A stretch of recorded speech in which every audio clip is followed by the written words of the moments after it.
Assalamu alaikum wa rahmatullahi ta'ala wa barakatuh. Au cours de cette séance, on va traiter un exercice qui concerne l'étude d'un satellite géostationnaire. Vous allez trouver l'énoncé de cet exercice au début de cette vidéo. Donc l'énoncé, je vais essayer de le traiter en arabe et en français afin de faciliter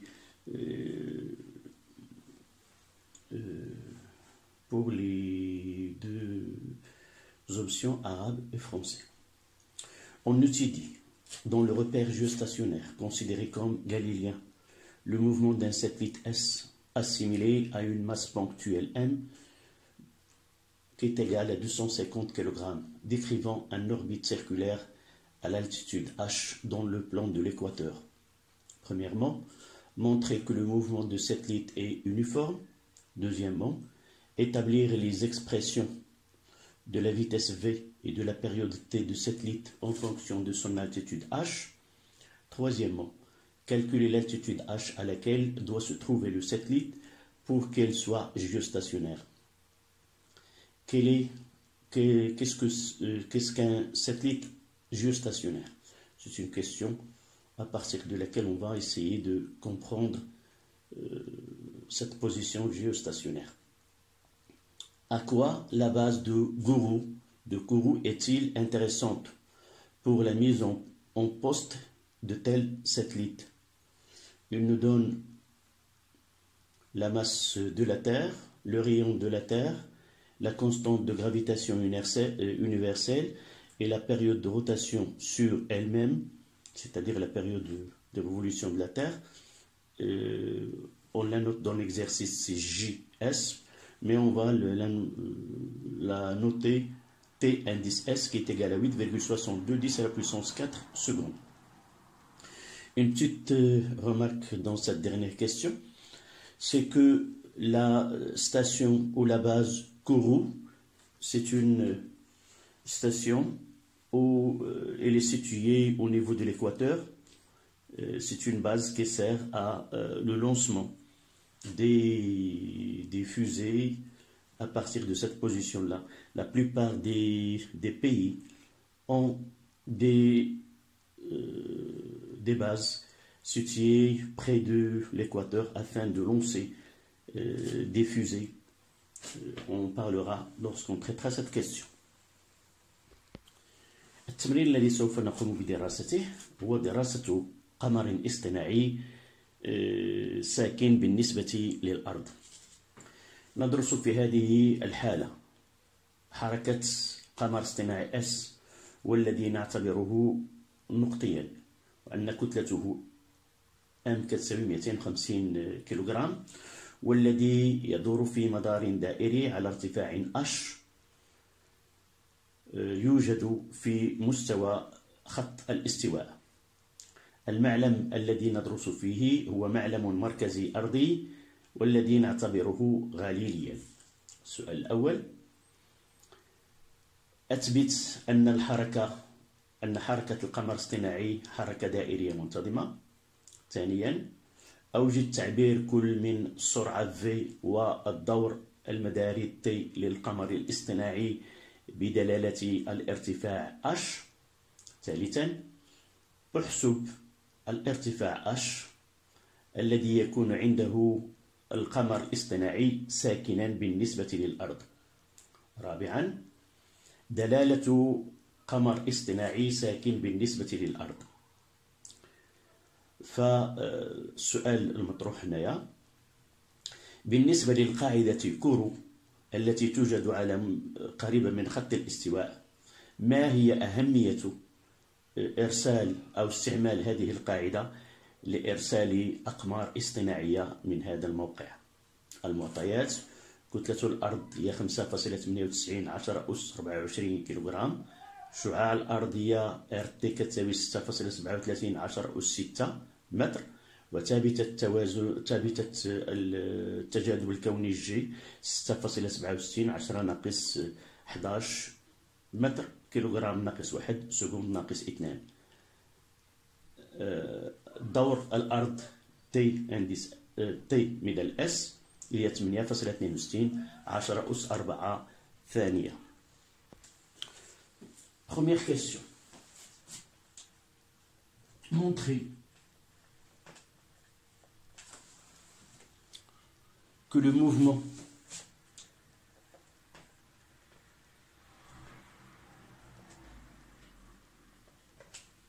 de satellite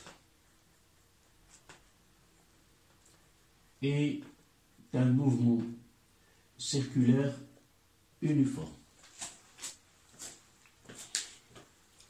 لنجيب لنبين أن حركة القمر الاصطناعي حركة دائرية منتظمة. إذا لكي نجيب عن هذا السؤال يجب أن نقوم برسم. أولا هنا الأرض،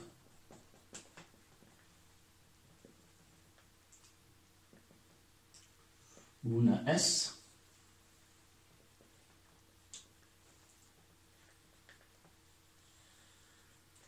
ده R اللي هو RT زائد H، الارتفاع هنا H،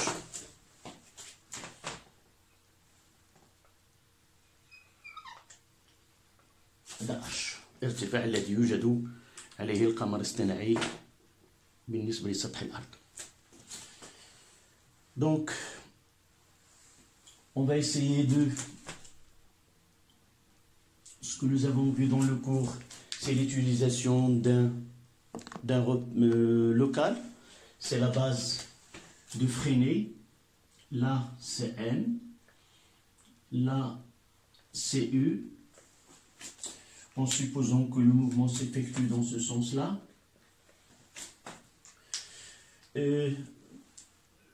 L'étude, le système étudié, donc afin d'appliquer la deuxième loi de Newton, on va définir le système. C'est le satellite, puis le référentiel géocentrique, là, la GT.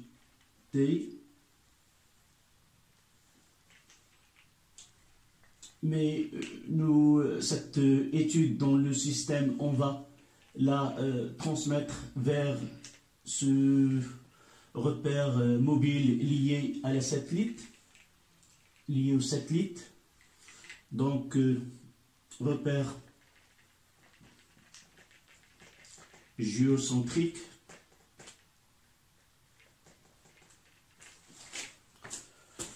qui est supposé galiléen. Puis la force bilan des forces, c'est F de T sur S qui est égal dans la base S, N et U. Donc la force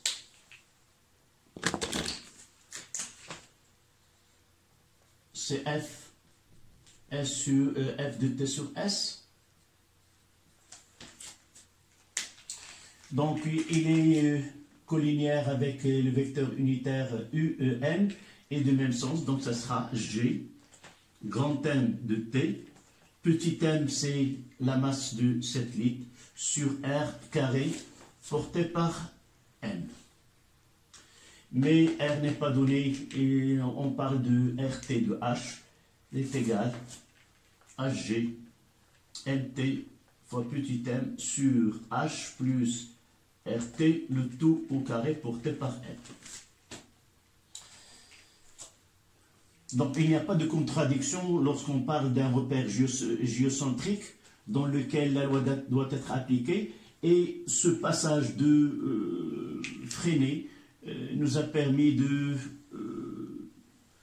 d'appliquer, au lieu de l'appliquer sur un repère cartésien, on l'a transféré vers un repère qui est local mobile, et dans cette transformation, nous avons arrivé à l'expression de l'accélération A. On verra par la suite son expression dans ce repère-là.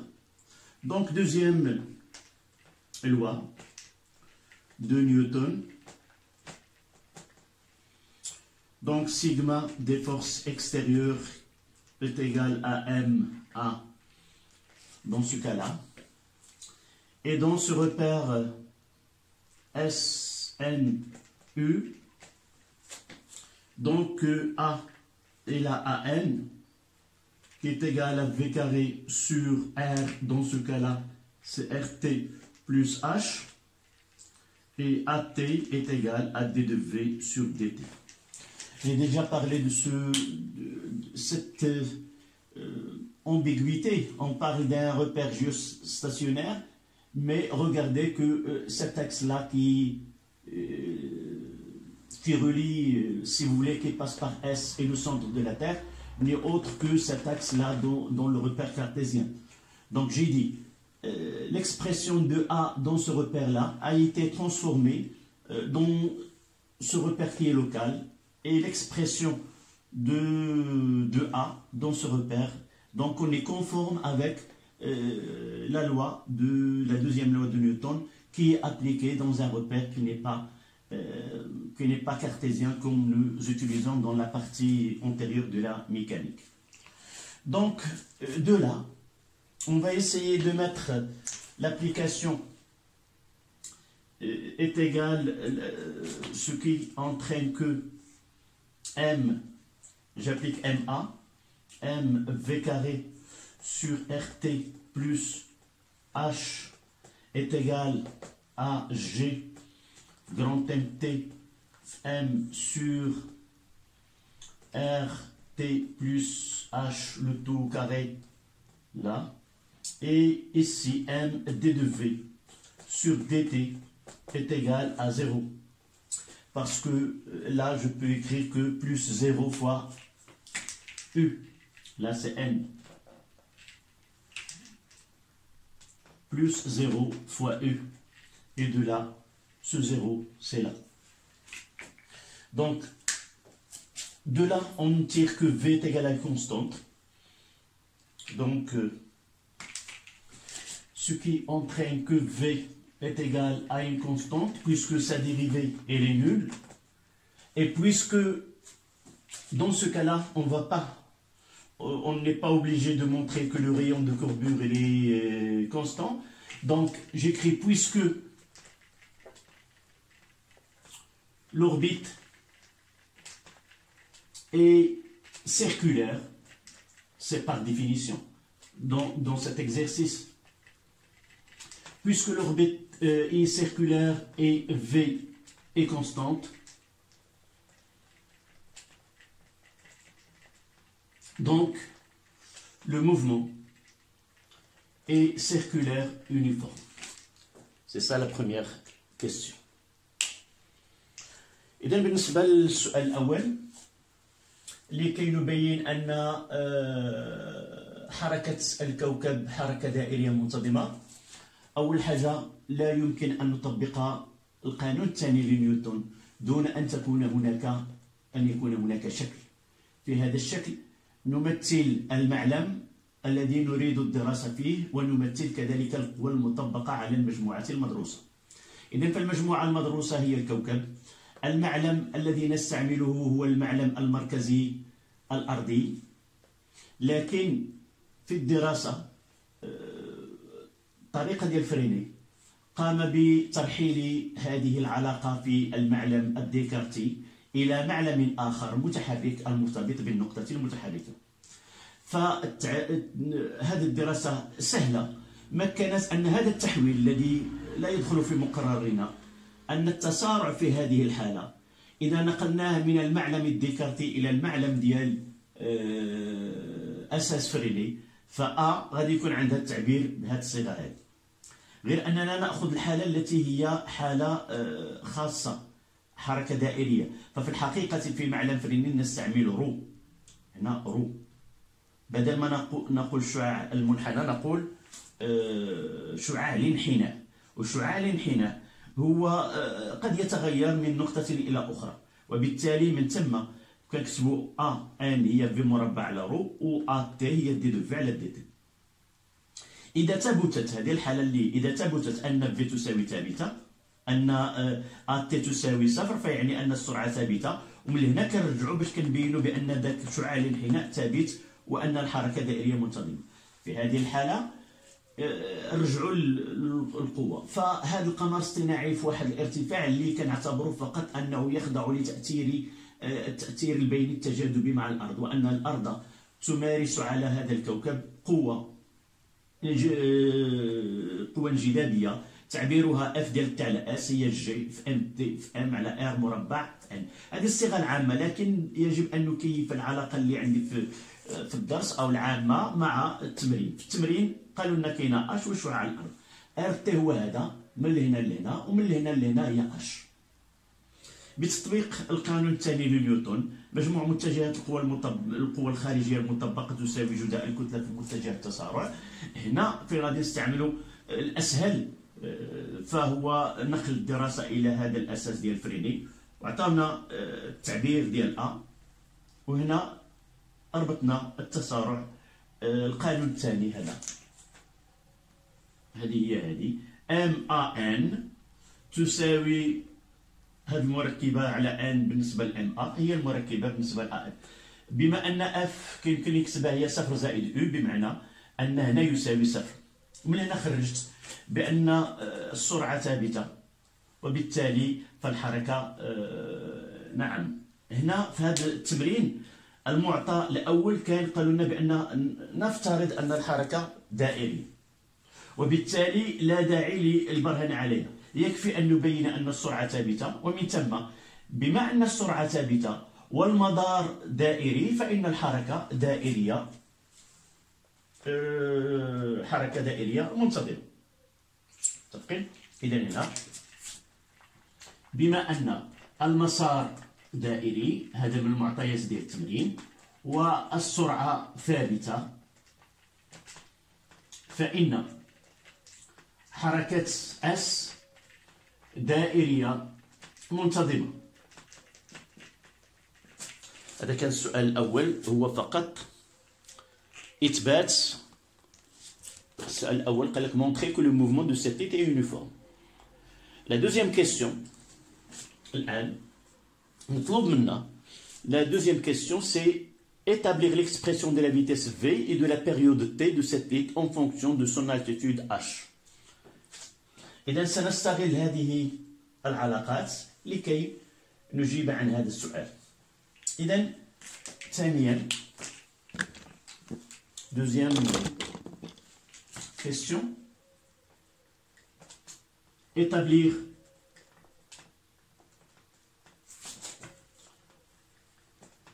l'expression de v et de t en fonction, on peut le noter S, la période de révolution de cette île, en fonction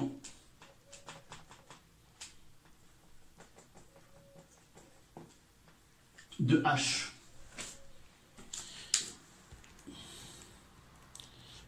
Évidemment, en fonction de H et des constantes, généralement, la question doit être donnée, établir l'expression de V et de T en fonction des données de l'exercice. Dans ces données-là, il y a le G, il y a la masse de la Terre, il y a le rayon de la Terre, et aussi, il vaut mieux que la question soit posée, établir l'expression de TEV en fonction des données de l'exercice. Des données de l'exercice. Donc, j'ai toujours devant moi ces expressions.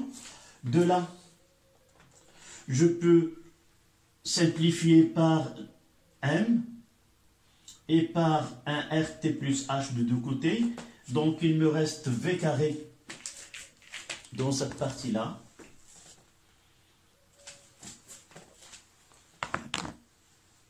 V carré est égal à G fois grand MT, le petit m se simplifie, et là un R sur RT plus H. Et par la suite V est égal à la racine carrée de G fois mt sur rt plus h.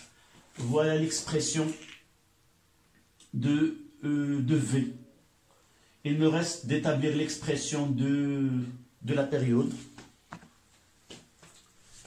Donc sans oublier que le mouvement il est circulaire uniforme, il est caractérisé par une période t et une fréquence n ou f. Là, nous avons oméga, où R fois oméga est égal à V. Ça veut dire c'est R t plus h fois 2pi sur t. Là, c'est ts. L'expression de V, elle est là.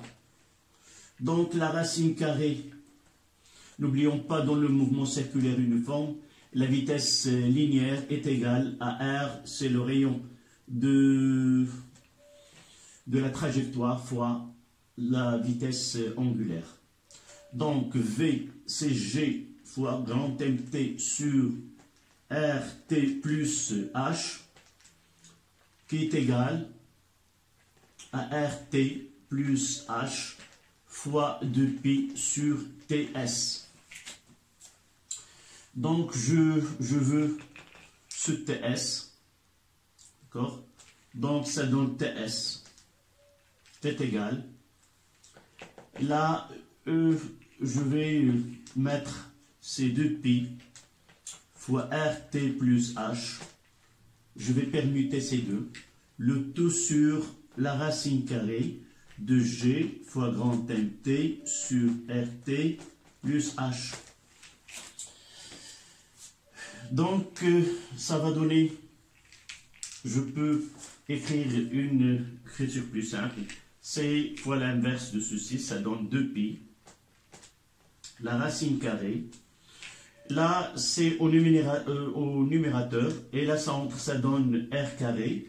Ça donne RT plus H à la puissance 3 sur G fois grand MT. Voilà l'expression de T. Et là, je peux l'écrire par simplification, c'est petit r3 sur G fois. Voilà l'expression de la période. En fonction de données de l'exercice, ce sont H, RT, G et la masse de la Terre. Ça, c'était la question 2. إذا بالنسبة للسؤال الثاني اللي طلبوا منا إثبات تعبير السرعة V والدور المداري للقمر الاصطناعي بدلالة معطيات التمرين. والمعطيات التمرين دائما خصني نراقبها في الأعلى. مثلا ما يمكنش نستعمل هاد R هنايا لأنه لا يوجد ضمن المعطيات، وبالتالي ففي النهاية خصني التعبير النهائي نوجد فيه فقط كل التعابير الموجودة هي عندها تطبيقات، عندها قيم عدديه في التمرين ديالي. اذا هذه خديتها من العلاقه ديال اثبات السرعه بان السرعه ثابته بتطبيق القانون الثاني. هذه خديتها من السؤال السابق بان في مربع تساوي جي ام تي على ار تي بلس اش، وخديت في هي جذر مربع ببساطه، وتحققت بان ما يوجد في هذا التعبير فقط جي و ام تي معطيه، ار تي معطيه و اش معطيه. هذا الشق الاول من السؤال هو في بدلاله معطيات التمرين. السؤال الثاني، الجزء الثاني، نعلم بان في الحركه الدائريه هناك علاقه تناسب بين السرعه الخطيه والسرعه الزاويه، بان في تساوي ار في اوميغا. ار هنايا هذا فقط من الدرس اللي يعرف، ولكن خصني ار ديالي هي ار تي زائد اش مع اوميغا هي 2 بي سور تي. اوميغا هي 2 بي سور تي. اوكي، عوضت اوميغا 2 بي سور تي. تي في هذه الحاله راه الدور ديال القمر الاصطناعي تي اس، وبالتالي عوضت في اللي هي هذه هي اللي وجدتها هنا كتساوي ار تي زائد في 2 بي على تي اس. خديت هذا مقام وهذا بسط، ونعتبر هذا كامل مقام بسط، وخديت بدلت جبت 6 اس هنا وهذه جبتها لهنا، وغادي تبقى لي هي 2 بي في ار تي زائد على هذه باش نردها هي المضروب في المقلوب ديالها، والمقلوب ديالها هي ار تي زائد، ودرت عمليه واحده اخرى دخلت حتى هذه عطاتني المربع، وهذه اللي داخل هي اس واحد هي عطاتني اس 3 على الجي ام تي. يمكن لكم ديروها بطريقه بسيطه وتوصلوا لهذا التعبير. Voilà, c'était la question 2. On passe à la question 3. Donc, je peux effacer cette question 2.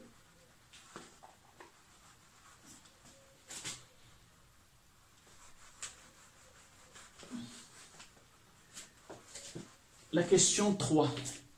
Calculer l'altitude h à laquelle doit se trouver le satellite pour qu'il soit géostationnaire. Deuxième chose, il faut que les deux mouvements s'effectuent dans le même sens. C'est-à-dire, si la Terre tourne dans ce sens-là, le satellite doit réaliser, il tourne dans le même sens.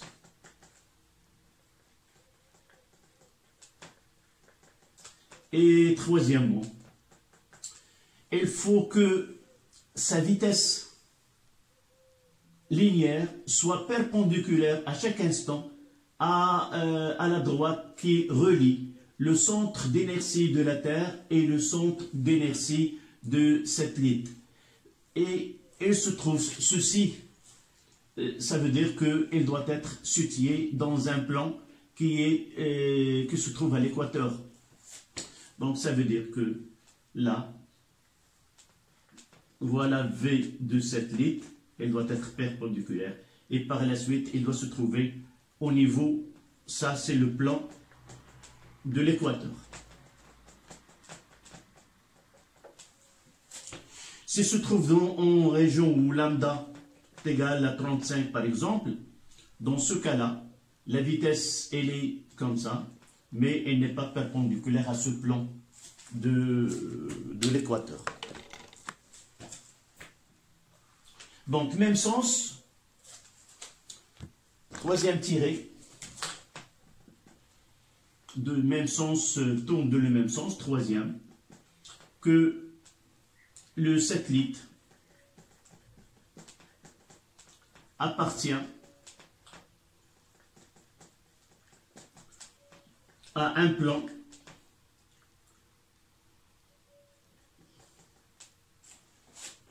de l'équateur. D'accord, voilà. Et par la suite, on va utiliser, pour répondre à cette question, donc calculer l'altitude là. Donc on mettra la période que nous venons d'établir, c'est T est égal, nous avons déjà TS est égal à la racine carrée de RT plus H, le tout carré sur G fois MT, qui est égal à T de la Terre. On notera uniquement T.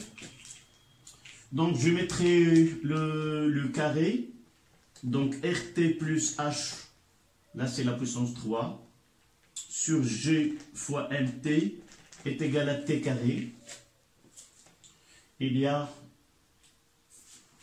2π, TS là c'est 2π, est égal 2π fois. Donc là c'est 4π carré. 4π carré fois RT plus H à la puissance, donc est égal à T, ce qui nous donne que T carré, RT plus H à la puissance 3 est égal à T carré fois G fois grand MT sur 4π carré. La racine cubique, ça donne RT plus H est égal à la racine cubique de T carré fois G fois grand M sur 4π carré. Et finalement, Je vais écrire ce h là est égal à la racine cubique de t carré fois g fois grand mt sur 4pi carré moins rt. Voilà. Il suffit de faire les calculs. Je mettrai les calculs de ce côté-là. Donc, h est égal.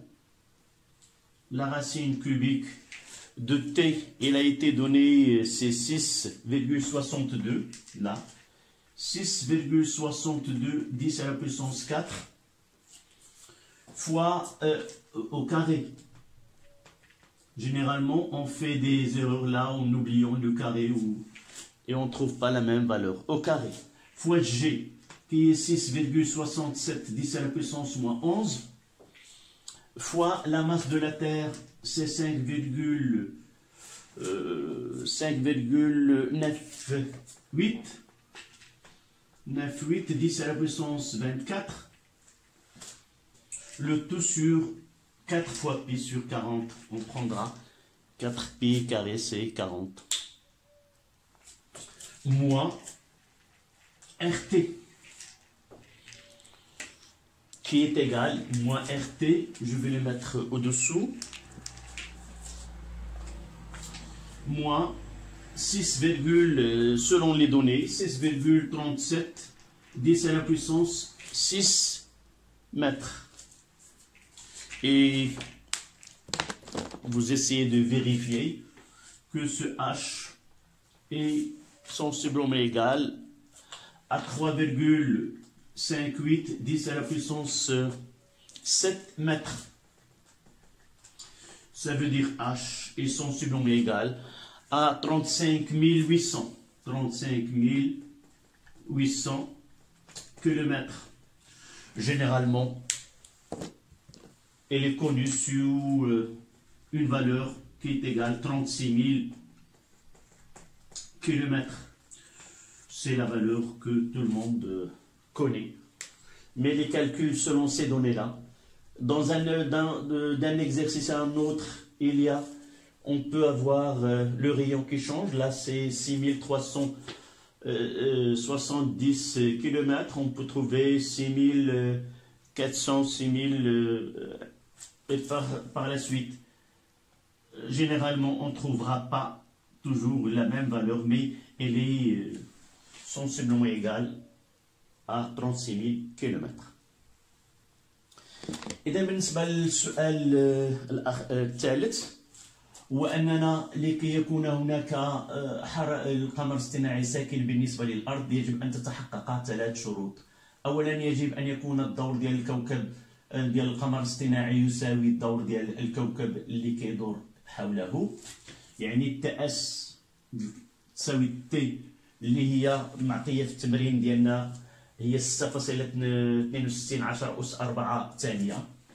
يجب أن يكون المنحى ديال الدوران نفس منحى الدوران ديال الكوكب مع القمر الاصطناعي، وأن ينتمي هذا الكوكب يجب أن يوجد في خط الاستواء. هادو هما الشروط اللي خصها تتحقق. وكميا كناخذوا هذه العلاقة هذه، عندنا التعبير مما سبق، وكنحاول أنني نوصل من الاشياء اللي يلا غادي ننبه عليها وجبرتها انني هنا راه اس، هنا الجذر دائما ننسى هذا الجذر نقول التكعيبي هنايا لا راسين كوبيك، او اننا كنساو واحد المربع هنا راه عندنا اس 3، هنا 2. ملي كنجي نعوض في العلاقه هنا 2. اذا الواحد خصو يرد البال ديالو جيدا بالنسبه ويرد مرة ينتبه شنو كيكتب راه كيتنسى. متفقين؟ إذا خلاصة ديال هذا السؤال هذا هو يجب أن يوجد هذا القمر الاصطناعي على مستوى خط الاستواء على ارتفاع h كيساوي تقريبا 36,000 km. Un satellite géostationnaire est un satellite qui est immobile par rapport à un observateur situé à la Terre, et que sa période nous venons de définir La période de révolution donc doit être égale à la période de rotation de la Terre autour d'elle-même. Ce qu'on appelle le jour sidéral, c'est 23h 56 minutes et 4 secondes. Et qu'il doit être dans un plan qui... ce satellite doit appartenir au plan de l'équateur et il tourne dans le même sens que la rotation de la Terre. Cette base-là de Kourou, c'est une base française située près de l'équateur et la plupart des pays qui lancent des fusées ou qui mettent en orbite des satellites possèdent généralement des bases situées près de l'équateur. Nous savons déjà que cette opération nécessite de l'énergie. Et nous savons dès la première année que le mouvement de rotation, si nous prenons la Terre, ça n'est pas demandé. Donc, si nous essayons de un point de la surface de la Terre, généralement on a un point M, en mouvement de rotation, voilà son rayon. Là, autour de rotation. Donc, ce Vm est égal à R oméga, qui est égal à petit r fois 2pi sur t. Et là, c'est lambda. Nous voyons que ce Vm est égal à R. Ce rayon-là, c'est RT, là. C'est RT cosinus lambda fois 2pi fois t. Et nous voyons que cette vitesse à la surface de la Terre dépend de l'altitude lambda. Et elle est maximale lorsque lambda est égal à 0. C'est-à-dire là, c'est Vmax. Et là, c'est V qui est égal à 0. Et là, diminution.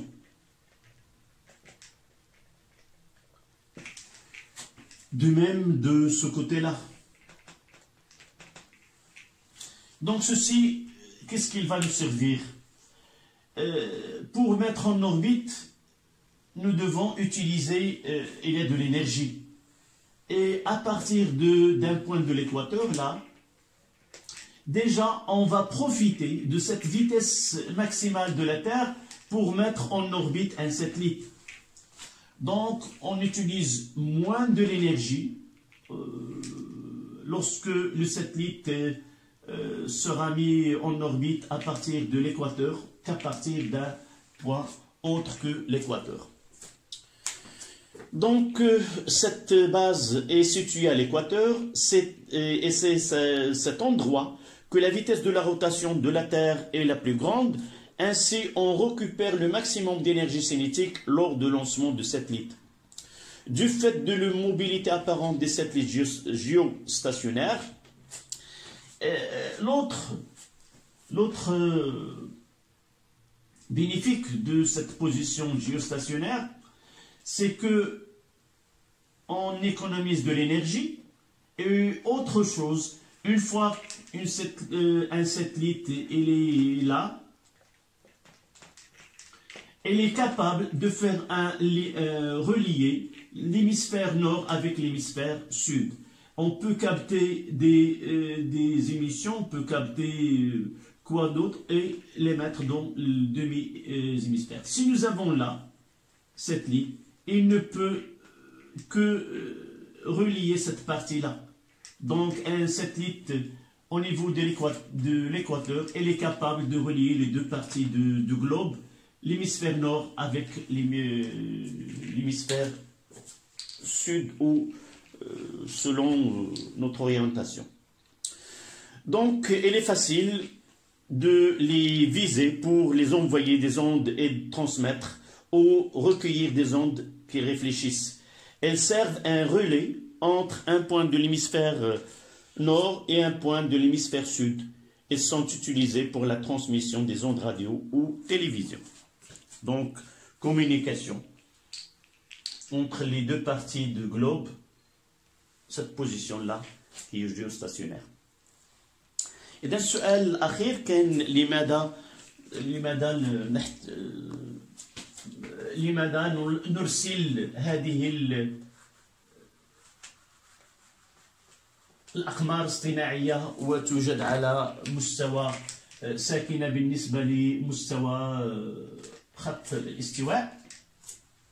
كما قلت قبل لحظات بأن درسنا في الأولى بأننا يمكن أن نبين أن أي نقطة M تنتمي إلى سطح الأرض لها حركة دورانية شعاعها هو هذا R، وهذه ارتفاع لامدا، وبينا بأن هذا VM كتساوي هي R في أوميغا كتساوي RT اللي هو هذا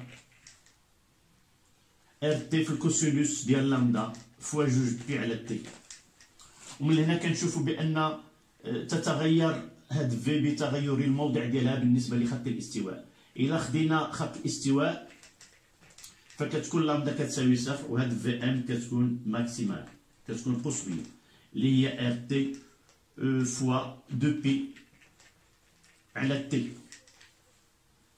ماذا يستفاد من هذا الموضع على مستوى خط الاستواء؟ أولا أننا نستفيد لأن سوف يحرر ذلك القمر الاصطناعي من انطلاقا من السرعة اللي غادي تكون بها، وبالتالي سنستفيد من السرعة القصوى التي لدى الأرض. هذه الحاجة الأولى.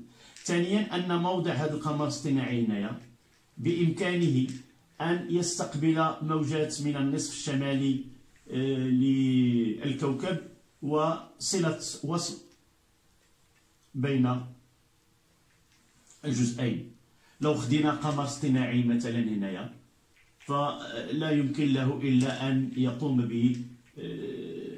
بربط هذا الجزء هذا، وبالتالي فبإمكانه أن يقوم بربط الجزئين معا. هذه الفائدة ديال وجود أقمار اصطناعية ثابتة بالنسبة للأرض عند مستوى القمر، عند مستوى خط الاستواء. هذا كان هو التمرين ديالنا. شكرا.